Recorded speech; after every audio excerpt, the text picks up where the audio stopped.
अलीपुर में खुफिया एजेंसी का थाना सिटी पुलिस के हमरा बांग्लादेशी आशा नामी गैर कानूनी सूदखोर एनजीओ के दफ्तर पर छापा मारकर कंप्यूटर्स और रिकॉर्ड कब्जे में ले लिया गया। 5 मुलाजिमीन को मौके पर गिरफ्तार करके दफ्तर सील कर दिया गया।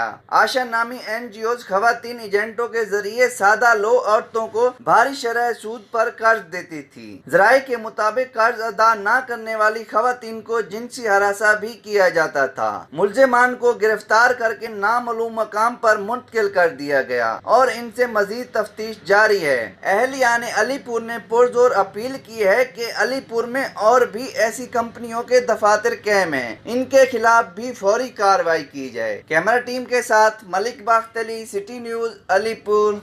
हम लाते हैं टॉप न्यूज, आपके फेवरेट टॉक शोज और अनलिमिटेड एंटरटेनमेंट सिर्फ यूट्यूब पर। अगर आपने अभी तक हमारा चैनल सब्सक्राइब नहीं किया तो अभी सब्सक्राइब करें और बेल आइकॉन को क्लिक करके हमारी लेटेस्ट वीडियोस के बारे में अपडेट जानें।